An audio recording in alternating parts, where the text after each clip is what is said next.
എല്ലാവർക്കും ഒരു ഓണം സ്പെഷ്യൽ വ്ലോഗിലേക്ക് സ്വാഗതം. അന്നേരം നമ്മുടെ സാത്തിക്കുട്ടിയുടെ സ്കൂൾ അടപ്പ് തൊട്ട് നമ്മുടെ ഉത്രാടപ്പാസിൽ വരെയുള്ള ഒരു വ്ലോഗാണ് ഞങ്ങളുടേത്. അപ്പം കണ്ടുകൊണ്ടിരിക്കുന്ന ആൾക്കാർക്കാണെങ്കിൽ അറിയാം, ഇത് സിംഗിൾ മദർ സ്പെഷ്യൽ വ്ലോഗ്സാണ് ഞാൻ കൂടുതലും ചെയ്യുന്നത്. ഇന്നത്തെ ദിവസത്തിൻ്റെ പ്രത്യേകത എന്ന് വിചാരിച്ചാൽ നമ്മുടെ സാത്തിയുടെ സ്കൂളിലെ ലാസ്റ്റ് ഡേ ആണ്. സ്കൂളല്ല, ഓണപരീക്ഷ തീരുന്ന ദിവസം. അന്നേരം അവിടെ നന്നായിട്ടൊന്ന് ഒരുക്കി ഹാപ്പിയാക്കി വിടുന്ന അവളെ ഏറ്റവും വലിയൊരു ആഗ്രഹമായിരുന്നു കേട്ടോ. ലാസ്റ്റ് ദിവസം ഞങ്ങൾക്ക് കളർ ഡ്രസ്സാണ്, അപ്പോൾ എന്നെ നന്നായിട്ട് പൂവൊക്കെ വെച്ച്, ഇത് പ്ലാസ്റ്റിക് പൂവാണ്, പൂവൊക്കെ വെച്ചിട്ട് ഒന്ന് ഒരുക്കി തരുന്നേനെ. ഇത് ശരിക്കും കഴിഞ്ഞ വർഷം ഞാൻ ദാവണി ടൈപ്പ് ഉണ്ടല്ലോ നമ്മുടെ കുട്ടികളുടെ, അതായത് ഇത് പട്ടുപാവാടയായിട്ട് യൂസ് ചെയ്യാൻ പറ്റും, ഇത് ദാവണിയായിട്ടും അവളുടെ ഈ ഡ്രസ്സ് യൂസ് ചെയ്യാൻ പറ്റും. അപ്പോൾ ഒരു പട്ടുപാവാടയൊക്കെ മേടിച്ച് കഴിഞ്ഞാൽ 2 വർഷം അവൾക്ക് അത് നമുക്ക് യൂസ് ചെയ്യാൻ പറ്റും. അതിന് കുഞ്ഞുങ്ങൾ വളരുമല്ലേ, അന്നേരം നമുക്ക് മാറ്റേണ്ടി വരും. അങ്ങനെ ഞാൻ ഒരുക്കി രാവിലെ തന്നെ എണീച്ചു കേട്ടോ. രാവിലെ തന്നെ എണീച്ച് ഒരുങ്ങി. ഇനിയിപ്പം നേരെ അടുക്കള ജോലിയൊക്കെ കഴിയുന്നതിന് മുമ്പ് ഒരു കുഞ്ഞു ബ്യൂട്ടി ടിപ്പ് ഞാൻ പറഞ്ഞുതരാം. രാവിലെ നിങ്ങളുടെ ഒരു അൾട്ടിമേറ്റായിട്ട് ഭയങ്കര ഡ്രൈ സ്കിന്നാണെങ്കിൽ നിങ്ങൾ വൈറ്റമിൻ ഇയുടെ ആ ടാബ്ലറ്റ് അത് പൊട്ടിച്ച് 2 തുള്ളി അതിനകത്ത് കുറച്ച് റോസ് വാട്ടറും കൂടെ യൂസ് ചെയ്തിട്ട് രാവിലെ എണീക്കുമ്പം തന്നെ മുഖം നന്നായിട്ട് സോപ്പിട്ടോ എന്തെങ്കിലും കഴുകി വൃത്തിയാക്കിയതിന് ശേഷം ഇത് അപ്ലൈ ചെയ്യുക. നല്ല മാറ്റം വരും, കുറച്ച് ഒരു ബ്രൈറ്റ്നസ്സും കൂടെ വരും കേട്ടോ. അന്നേരം എൻ്റെ ഉച്ചത്തെ പണിയൊക്കെ കഴിഞ്ഞതിന് ശേഷം ഉച്ചയോട് ആയപ്പം ഞാൻ സാത്തീനെ വിളിക്കാൻ പോയി. അന്നേരം ഇത് പുലിച്ചിറ പള്ളിയാണ് കേട്ടോ, അതിൻ്റെ അടുത്ത് തന്നെയാണ് അവരുടെ സ്കൂള്. ഞാൻ ചെന്നപ്പോൾ അവിടെ ഓണാഘോഷം ഇങ്ങനെ തകർത്തുകൊണ്ടിരിക്കുവാണ്. 3 മണി 3:30 എനിക്കൊന്ന് ആ ഒരു ടൈം ആയെന്ന് തോന്നുന്നു, 3 മണിയൊക്കെ ആയെന്ന് തോന്നുന്നത് തീരാൻ വേണ്ടി. അന്നേരം ഞാൻ കുറേ കാലമായി ഈ പള്ളിയിൽ വന്ന് പ്രാർത്ഥിച്ചിട്ട്. അപ്പം മാതാവിനെ കണ്ട് എല്ലാ കാര്യത്തിനും ഇതുവരെ നടന്നുകൊണ്ടിരിക്കുന്ന എല്ലാ കാര്യത്തിനും നന്ദി പറയാനാണ് ഞാൻ വന്നത്. പിന്നെ കുറേ നേരം സ്വസ്ഥമായിട്ട് അവിടെ നിന്ന് പ്രാർത്ഥിച്ചപ്പോൾ ഭയങ്കര എന്താണെന്ന് പറയുക, മനസ്സിനൊക്കെ ഭയങ്കരമായിട്ടൊരു സമാധാനം. ഇത് കണ്ടോ, ഓണാശംസകൾ. ഇതാണ് കേട്ടോ അവളുടെ സ്കൂളിലെ ഓണത്തിൻ്റെ ആ അത്തപ്പൂക്കളവും എടുത്ത് വെച്ചേക്കണൊക്കെ. അപ്പം ഞാൻ ചെന്നപ്പം അവിടെ കുട്ടികളുടെ പാട്ടും ഡാൻസും ഒക്കെ ഇങ്ങനെ നടക്കുകയാണ്. ഇതൊക്കെ നടക്കാൻ തന്നെ ശരിക്കും പറഞ്ഞാൽ നമ്മുടെ ഫ്ലാഷ് ബാക്കില്ലേ ഓർമ്മ വരുന്നത്. നമ്മുടെ കുട്ടിക്കാലത്ത് സ്കൂളിലെ ക്രിസ്മസ് സെലിബ്രേഷനും ഓണ സെലിബ്രേഷനും. പിന്നെ ഞാൻ ഗേൾസ് സ്കൂളിലാണ് കുറച്ച് കാലം പഠിച്ചിരുന്നത്. അന്നേരം പിന്നെ ഓണമെന്ന് വിചാരിച്ച ഒരു ഫാഷൻ പരേഡായിരുന്നു അവിടെ. ആ ഒരു ഫീലിംഗാണ്. പക്ഷേ സാത്തിൻ്റെ അവിടെ അങ്ങനെ അത്ര കാര്യമായിട്ടില്ല, പക്ഷെ ആഘോഷം സൂപ്പറായിരുന്നു കേട്ടോ. എല്ലാവരും കൂടെ കൊണ്ടും ഭയങ്കര പാട്ടും ഡാൻസും അവിടെ ആകുമ്പോൾ എല്ലാവരും കൂടെ തുള്ളലായിരുന്നു. പക്ഷേ സാത്തി ഞാൻ നോക്കിയപ്പോൾ കണ്ടില്ല. പിന്നെ എൻ്റെ ക്യാമറ കണ്ണുകൾ കണ്ടുപിടിച്ചു, സൈഡിൽ ഇങ്ങനെ തിരിഞ്ഞിരിക്കുകയാണ്. അപ്പം ഞാൻ ജസ്റ്റ് ടാറ്റയൊക്കെ പറഞ്ഞു കേട്ടോ. അപ്പോൾ പ്രോഗ്രാംസ് എല്ലാം കഴിഞ്ഞതിന് ശേഷം അവർ ഗ്രൂപ്പ് ഫോട്ടോ ആണ് കേട്ടോ എടുക്കുന്നത്. അപ്പോൾ ടീച്ചേഴ്സും കുഞ്ഞുങ്ങളും ഒക്കെ നിന്നിട്ടൊരു ഗ്രൂപ്പ് ഫോട്ടോ. സാധിക്കൊരു പ്രത്യേകതയുണ്ട്, ഫോട്ടോ എടുക്കാൻ തന്നെ ചിരിക്കാമെന്ന് വിചാരിച്ച് അവൾക്ക് ഭയങ്കര പാടുള്ള. പക്ഷെ എന്താണെന്നുണ്ടോ, ഈ ഫോട്ടോയിലൊക്കെ ഭയങ്കര ബ്യൂട്ടിഫുള്ളി അവൾ നന്നായി ചിരിച്ചിട്ടുണ്ട്. പിന്നെ ഉള്ള ഒരു ഹൈലൈറ്റ് എന്ന് വിചാരിച്ചാൽ അന്നത്തെ സദ്യ പൊളിയായിരുന്നെന്ന് അവൾ പറഞ്ഞത്. അവൾക്ക് ഭയങ്കരമായിട്ട് ഇഷ്ടപ്പെട്ടു. നല്ല സദ്യയാണ്. കൂടുതൽ അവൾ പ്രിഫർ ചെയ്യുന്നത് വെജിറ്റേറിയനാണ് കേട്ടോ. കുട്ടികൾ പൊതുവേ പച്ചക്കറി കഴിക്കത്തില്ലല്ലോ. ഇവൾക്ക് നോൺ വെജിനോട് അത്ര താല്പര്യമൊന്നുമില്ല. ഞാൻ ഇടയ്ക്കിടയ്ക്ക് ചോദിക്കുന്നു, ഈ എൻ്റെ മോള് തന്നെയാണോ എന്ന്. കാരണം നോൺ വെജ് ഇല്ലാതെ എനിക്ക് പറ്റില്ല. പക്ഷേ ഇവൾക്ക് നേരെ ഓപ്പോസിറ്റാണ്, അവൾ പക്ക വെജിറ്റേറിയനാണ്. പക്ഷേ കഴിക്കും, നമ്മൾ നിർബന്ധിച്ച ചിക്കനൊക്കെ കഴിക്കും. മീനങ്ങനെ ഭയങ്കര പാടാണ്. പക്ഷേ ഞാൻ നിർബന്ധിച്ച് കൊടുക്കും, നമ്മൾ കൊടുക്കണമല്ലോ, വളരുന്ന ഒരു പ്രായമാണല്ലോ. അപ്പോൾ പിറ്റേ ദിവസം ഉണ്ടല്ലോ കുറച്ച് ന്യൂഡിൽസ് ഇരിപ്പുണ്ടായിരുന്നു. അപ്പോൾ ന്യൂഡിൽസ് ഉണ്ടാക്കി. ഇനി അതിന് ശേഷം നമ്മുടെ സ്വന്തം സാമ്പാർ, എൻ്റെ കള്ള സാമ്പാർ പരിപാടിയാണ് കേട്ടോ. കടുക് വറുക്കുക, അതിൻ്റെ അകത്ത് നമ്മുടെ സാമ്പാറിന് വേണ്ടിയുള്ള കൂട്ട്, അതായത് മുളക് പൊടി, മല്ലിപ്പൊടി, അതുപോലെ തന്നെ മഞ്ഞൾപ്പൊടി, ഉലുവ, അങ്ങനത്തെ കാര്യങ്ങളെല്ലാം കൂടെ മിക്സ് ചെയ്തിട്ട് ആ കഷ്ണങ്ങൾ അതിൻ്റെ കൂട്ടത്തിൽ ഇട്ട്, പരിപ്പും അതിൻ്റെ കൂട്ടത്തിൽ ഇടുക, മുളകിടുക, എന്നിട്ടൊന്ന് ഇത് ചെയ്യുക. ഈ എണ്ണയ്ക്കകത്ത് ഇടേണ്ട കുറച്ച് എക്സ്ട്രാ ഐറ്റംസ് ഉണ്ട്. ഞാനിപ്പം കടുകിനുള്ള എണ്ണയ്ക്കകത്ത് കുറച്ച് തേങ്ങ ഇടും. അതുകൂടാതെ നമ്മുടെ ഉഴുന്ന് കുറച്ചിടും, ജീരകം, ഇത് 3 ഇട്ട് കടുക് പൊട്ടിച്ചിട്ട് വേണം ഈ പറഞ്ഞ അരപ്പുകളൊക്കെ അതിനകത്ത് ഇടാൻ വേണ്ടി. അങ്ങനെ ഉണ്ടാക്കുന്ന സാമ്പാറിനൊരു പ്രത്യേക ടേസ്റ്റാണ്. കാരണം എന്താ പറയുക, സാത്തിയുടെ ഏറ്റവും ഫേവറേറ്റ് എന്ന് വിചാരിച്ചാൽ സാമ്പാർ, രസം, പുളിശ്ശേരിയുമാണ്. ഇത് ഉണ്ടാക്കി ഞാനതിൽ ഭയങ്കര എക്സ്പേർട്ടായി. അതിന് നമ്മളൊരു കാര്യം ഉണ്ടാക്കാൻ നേരം ഉണ്ടല്ലോ, അതിൽ നമുക്ക് പെട്ടെന്ന് ചെയ്യാൻ ഉള്ള ഷോർട്ട് കട്ട്സ് നമ്മൾ തന്നെ കണ്ടുപിടിക്കും. ഓക്കെ. എനിക്ക് ഈ ഇടയായിട്ട് എന്താണെന്ന് പറയുക, എൻ്റെ വീഡിയോസിലൊക്കെ ഇങ്ങനെ സ്ലോ മോഷൻ ചെയ്യണമെന്ന് തോന്നി. അപ്പോൾ വിസിൽ ഇങ്ങനെ സാമ്പാറിൻ്റെ ആ കുക്കറിൻ്റെ വിസിലാണ് കേട്ടോ, 4-5 ഞാൻ അടുപ്പിക്കും, അല്ലെങ്കിൽ പരിപ്പ് നന്നായിട്ട് വേവില്ലല്ലോ.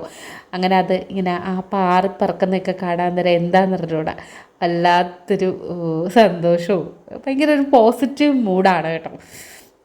ഈ പ്രാവശ്യം ഞാൻ പറഞ്ഞില്ലേ, ഈ മെഡിറ്റേഷൻ ക്ലാസ്സിലും റിഫ്രഷിങ് കുറച്ച് ക്ലാസ്സിലും ഒക്കെ ഞാൻ ജോയിൻ ചെയ്തിട്ടുണ്ടായിരുന്നു. അപ്പം അതിൻ്റെ ഒരു മനസ്സിൻ്റെ ഫ്രഷ്നെസ് എന്തായാലും അത് റിഫ്ലക്റ്റ് ചെയ്യുന്നുണ്ട്.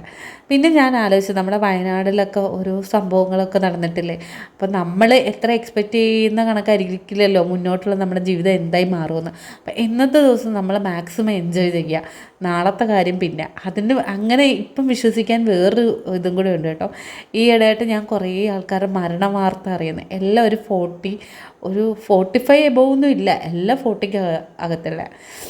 അന്നേരം പിന്നെ നമ്മളുള്ള ദിവസങ്ങളൊക്കെ നന്നായി എൻജോയ് ചെയ്ത് തന്നെ ജീവിക്കട്ടെ എന്ന് വിചാരിച്ചു. അപ്പം ഞങ്ങൾ ഉത്രാട പാച്ചിലിന് വേണ്ടി റെഡിയായിട്ട് വെച്ചിട്ടുണ്ട്. ഒടുക്കത്തെ വെയിലായിരുന്നു കേട്ടോ. രാവിലെ ഒരു കുറച്ച് നേരം ഇവിടെ മഴയുണ്ടായിരുന്നു കൊല്ലത്ത്. അത് കഴിഞ്ഞിട്ട് ഒടുക്കത്തെ വെയിൽ, കണ്ണും കാണാൻ വയ്യ. അങ്ങനെ കുറേ കാലം കൊണ്ട് ഞാൻ അവിടെ നിന്ന് ലെൻസ് കാർട്ടിൽ നിന്ന് ഒരു കൂളിംഗ് ഗ്ലാസ് വെച്ചിട്ടാണെങ്കിൽ ഇപ്പം മടി കാരണം പുറത്തോട്ട് വന്നേരം എടുക്കത്തതുമില്ല. ഈ പ്രാവശ്യമെങ്കിലും എടുക്കാമെന്ന് വിചാരിച്ചു. അന്നേരം ഞങ്ങൾ ഷോപ്പിംഗ് ഒക്കെ കഴിഞ്ഞു കേട്ടോ. ശരിക്കും ഉത്രാടപ്പാച്ചിലായിരുന്നു. എന്നാ തിരക്കായിരുന്നു എന്നറിയാമോ. അവസാനം ഞാൻ വണ്ടി കൊണ്ടുപോയി. ഇതിപ്പോൾ ഞാൻ എൻ്റെ വീട്ടിൽ വന്നായിരുന്നു കേട്ടോ. ഓണത്തിന്, ഈ പ്രാവശ്യം ഓണത്തിന് അച്ഛന് കൈലി, അമ്മയ്ക്ക് ഷോളാട്ടോ. ഷോള്, വീട്ടിലിടുന്ന ചെരുപ്പ്, വെടിയിടുന്ന ചെരുപ്പ്, അങ്ങനെ അമ്മയ്ക്ക് കുറച്ച് ഐറ്റംസ് ആവശ്യങ്ങളൊക്കെ ഉണ്ടായിരുന്നു, റെഗുലർ യൂസ് ചെയ്യുന്നത്. അതെല്ലാം മേടിച്ചു കൊടുത്തത്. അതായിരുന്നു എൻ്റെ ഓണത്തിൻ്റെ ഒരു ഗിഫ്റ്റ് അവർക്ക് കൊടുത്തത് കേട്ടോ. കഴിഞ്ഞ പ്രാവശ്യം സാരിയും ഷർട്ടൊക്കെ എടുത്തുകൊണ്ടിരിക്കുമ്പോൾ അവരിങ്ങനെ പറയുന്നുണ്ടായിരുന്നു, അവർ വീട്ടിൽ തന്നെയല്ലേ ഇരിക്കുന്നത്, വലിയ പ്രയോജനമില്ല, എപ്പോഴെങ്കിലും ഒരു ഫംഗ്ഷൻ വരുമ്പോൾ ഇടാവുന്നതല്ലേ ഉള്ളൂ. ശരിക്കും റെഗുലറായിട്ട് യൂസ് ചെയ്യുന്ന കാര്യങ്ങൾക്ക് എപ്പോഴും ഒരു ഷോർട്ടേജ് വരുന്നത്. ഇത് വീട് വൃത്തിയാക്കലിൻ്റെ ഒരു ഭാഗമായിട്ട് ഞങ്ങൾ ആ ഇൻ്റർലോക്കെല്ലാം, ഞങ്ങളവിടെ ഭയങ്കര ചെളിയാണല്ലോ, ചെളിയൊക്കെ കയറി ആകെ കൂടി കുളമായി ഇരിക്കുമായിരുന്നു. അപ്പോൾ ഇൻ്റർലോക്കെല്ലാം തേച്ചരച്ച് കഴുകി, പിന്നെ സിറ്റ് ഔട്ടും എല്ലാം കഴുകിയിട്ട്, പിന്നെ വീടിൻ്റെ അകമൊക്കെ എപ്പോഴും തൂത്തുടച്ച് ക്ലീൻ ആയതുകൊണ്ട് അധികം എനിക്ക് ഓണമെന്ന് പറഞ്ഞ് അങ്ങനെ സ്ട്രെയിൻ ചെയ്യാനില്ല. അപ്പോൾ പിന്നെ തിങ്കൾ തൊട്ട് വെള്ളി വരെ എനിക്ക് വർക്കുണ്ട് അവിടെ. ഞാൻ MNCയിലാണ് വർക്ക് ചെയ്യുന്നതുകൊണ്ട് ഇന്ത്യൻ ഹോളിഡേയും കേരള ഹോളിഡേയും US മെക്സിക്കോക്കാർക്കൊന്നും ഓണമൊന്നും ഇല്ലാത്തതുകൊണ്ട് നമുക്കും അതിൻ്റെ ഹോളിഡേ ഇല്ല. പക്ഷേ ഈ പ്രാവശ്യം തിങ്കളാഴ്ച ഞങ്ങൾക്ക് ഒരു ക്ലൈൻറ്റ് ഹോളിഡേ ഉണ്ട്, രക്ഷയുണ്ട്. അപ്പോൾ ഞാനുണ്ടല്ലോ താത്തയ്ക്ക് പൂ വേണമെന്ന് പറഞ്ഞു. അവളെ ഞാൻ വീട്ടിലാക്കിയിട്ട് വീണ്ടും ഒന്നുകൂടി ചെന്ന് മേടിച്ചതാണ് കേട്ടോ ഈ പൂക്കളെ. 200 രൂപയുടെ പൂവാണ് ഈ സംഭവം. ഞാൻ അന്നേരം ഞങ്ങളുടെ ഫ്രിഡ്ജിനകത്ത് അങ്ങനെ വെജിറ്റബിൾ സെക്ഷനിൽ അങ്ങനെ കാര്യമായി ഒന്നും കാണാറില്ല, എല്ലാം തീരാറായി. ശരിക്കും ഇന്ന് അതും കൂടെ മേടിക്കണമെന്ന് പറഞ്ഞാൽ അങ്ങോട്ട് ചെന്നത്. ഉത്രാടപ്പാച്ചിലിൽ ഞാനങ്ങ് ഒലിച്ചു പോവാതിരുന്നത് ഭാഗ്യം. അത്രയ്ക്കും ആൾക്കാർ എന്തൊരു തിരക്കാരെന്ന് അറിയാവോ. അവസാനം ഞങ്ങൾക്ക് അത്യാവശ്യമുള്ള സാധനങ്ങൾ ഞാൻ പറഞ്ഞില്ലേ, അമ്മയ്ക്ക് വെച്ചിട്ടുള്ള ഇത്, ഞങ്ങൾ സാത്തിക്കുട്ടിയുടെയും ചെരുപ്പെല്ലാം ഇവിടുത്തെ ചെളിയിലല്ലേ ഇട്ടങ്ങ് ഒരു പരുവായി എൻ്റെതും. അതൊക്കെയാണ് ഞങ്ങൾ മെയിനായിട്ട് മേടിച്ചത്. പിന്നെ ഇടയ്ക്ക് ഞാൻ പറഞ്ഞില്ലേ, ഇടയ്ക്ക് അവളുടെ ഡ്രസ്സ് എടുപ്പെന്ന് വിചാരിച്ചാൽ ഇപ്പോൾ ഓണത്തിന് മാത്രമായിട്ട് എടുക്കണമെന്നില്ല, നമുക്കല്ലാതെ എടുക്കാമല്ലോ. ഓണത്തിന് അടുപ്പിച്ച് നേരത്തെ എടുത്തിട്ടുണ്ടായത്. ഇനി ഓണം കഴിഞ്ഞ് ഞങ്ങളൊരു ഷോപ്പിംഗ് പ്ലാൻ ചെയ്യുന്നുണ്ട്. പിന്നെ ആദ്യത്തെ ഓണമായതുകൊണ്ട് ഏറ്റവും പ്രധാനപ്പെട്ട കാര്യം എന്ന് വെച്ചാൽ ഓണത്തിന് സന്തോഷവും സമാധാനമായിട്ടിരിക്കുക. അതാണ് നമ്മുടെ ലൈഫിൽ എത്രയൊക്കെ നമ്മൾ നേടിയെന്ന് പറഞ്ഞാലും എല്ലാ ദിവസവും നമുക്ക് ഹാപ്പി ആയിട്ട് കിടന്നുറങ്ങാൻ പറ്റിയില്ലെങ്കിൽ പിന്നെ എന്ത് നേടിയിട്ടൊരു കാര്യമില്ലെന്നല്ലേ പറയുന്നത്. എന്തായാലും പുതിയ വീട്ടിൽ ഞങ്ങൾ ഭയങ്കര ഹാപ്പിയാണ് കേട്ടോ. എസ്പെഷ്യലി ഈ ഓണത്തിന് എന്താണെന്നറിയില്ല, ഞങ്ങൾ രണ്ടുപേരാണെങ്കിൽ മാത്രം ഭയങ്കര എക്സൈറ്റ്മെൻറ്റോ എന്തൊക്കെയോ ആണ്. സത്യം പറഞ്ഞാൽ ഫസ്റ്റ് ടൈമാണ് ഞാനിങ്ങനെ പൂ മേടിച്ച് അത്തപ്പൂവിന് വേണ്ടി ഇങ്ങനെ റെഡിയാക്കുന്നത്. ഇനി നാളെ എങ്ങനെയാണ് അത്തപ്പൂ ഉണ്ടതെന്നൊന്നും എനിക്കും സാധിക്കും വലിയ പ്ലാനിങ് ഒന്നുമില്ല. ഈ ചെറിയൊരു വാടാമല്ലി ഇല്ലേ, ഇന്ന് എന്താ പറയുന്നത്, വാടാമല്ലി എന്നല്ലേ, വാടാമല്ലി ഞങ്ങൾ രണ്ടുപേരും കൂടെ രാത്രി പിച്ചിടണമെന്ന് പറഞ്ഞു. അതെന്തിനാണ് പിച്ചിടണമെന്ന് പറഞ്ഞതെന്നും എനിക്കറിയത്തില്ല. എൻ്റെ മോളുടെ ഒരു പ്ലാനിങ്ങൊക്കെയാണ് കേട്ടോ. അവളുടെ കുഞ്ഞു കുഞ്ഞു ആഗ്രഹങ്ങൾക്ക് ഞാനിപ്പോഴും ഹൈ പ്രയോറിറ്റി കൊടുക്കും. ഇപ്പം കണ്ടില്ലേ ഞാൻ ഇട്ടേക്കുന്ന ഈ പാൻറ്റിന് 100 രൂപയുള്ളൂ കേട്ടോ. ഇന്ന് ഈ പ്രാവശ്യം ഞാൻ പോയില്ലേ, കുറേ കൊച്ചു സാധനങ്ങൾ മേടിച്ചു. ഇത് കണക്കത്തുള്ള ഒരു പാൻറ്റ് മേടിച്ചു. പിന്നെ എന്തായിരുന്നു മേടിച്ചത്, ഒരു 2 പേഴ്സ് മേടിച്ചു. ചെറിയ കുറേ കാലം കൊണ്ട് ഞാൻ ഈ ഡൊണാൾഡ് ഡക്കിൻ്റെ മിക്കി മൗസിൻ്റെ ഇങ്ങനത്തെ ഭയങ്കര സ്പോഞ്ച് എടുക്കത്തെ ഈ പേഴ്സുകൾ എനിക്ക് ഭയങ്കര ഇഷ്ടമായിരുന്നു. ഇപ്പോൾ ഈ പ്രാവശ്യം ഓണം ആയതുകൊണ്ട് എല്ലാത്തിൻ്റെ സ്റ്റോക്ക് ഉണ്ടായിരുന്നു. അപ്പോൾ അങ്ങനത്തെ കുറേ ചെറിയ ചെറിയ കാര്യങ്ങളൊക്കെ മേടിച്ചു. പിന്നെ സാത്ത് ഇങ്ങനെ ഓരോ ഡിമാൻഡ്സ് പറയും. ഇത് ആവശ്യമെന്ന് തോന്നുവാണെങ്കിൽ എല്ലാം നടത്തി കൊടുക്കും. പിന്നെ ചെറിയ ചെറിയ ആഗ്രഹങ്ങളൊന്നും ഞാനങ്ങനെ വെച്ചുകൊണ്ടിരിക്കാറില്ല, അപ്പോഴേ നടത്തി കൊടുക്കും. നോ പറയേണ്ടടുത്തും ഞാൻ നോ പറയാറുണ്ട് കേട്ടോ. എനിക്ക് ഒരു കാര്യം പറ്റത്തില്ല എന്ന് പറഞ്ഞാൽ അവൾക്കറിയാം അത് നടക്കത്തില്ലെന്ന്. അതുകൊണ്ട് അതിന് വേണ്ടി ആരും വാശിയൊന്നും പിടിക്കാറില്ല. എന്തായാലും ഈ പ്രാവശ്യത്തെ ഓണത്തിന് ഞങ്ങൾക്ക് ഒരേ ഒരു പ്ലാനിങ് ഉള്ളായിരുന്നു. ഹാപ്പി ആയിരിക്കണം, പിന്നെ അത്തപ്പൂ കളമിടണം, സദ്യ കഴിക്കണം. സദ്യ ഞാൻ ഉണ്ടാക്കുന്നില്ല, ഓർഡർ ചെയ്യുകയാണ്.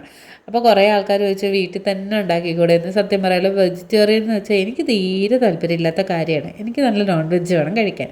അവളും അങ്ങനെ ഒരുപാട് ക്വാണ്ടിറ്റി അവൾ കഴിക്കാറായിട്ടില്ലല്ലോ, അവൾ കുറച്ച് ക്വാണ്ടിറ്റിയിൽ കഴിക്കത്തുള്ളൂ. അപ്പോൾ എന്ത് വെച്ചാലും ഒരുപാട് ക്വാണ്ടിറ്റി കുറച്ച് വെക്കുകയും വേണം. അത് മാത്രമല്ല, ഈ അടുക്കളപ്പണി ഞാൻ അത്രയും ഫാസ്റ്റായിട്ട് ചെയ്യുന്നൊരു വ്യക്തിയല്ല കേട്ടോ.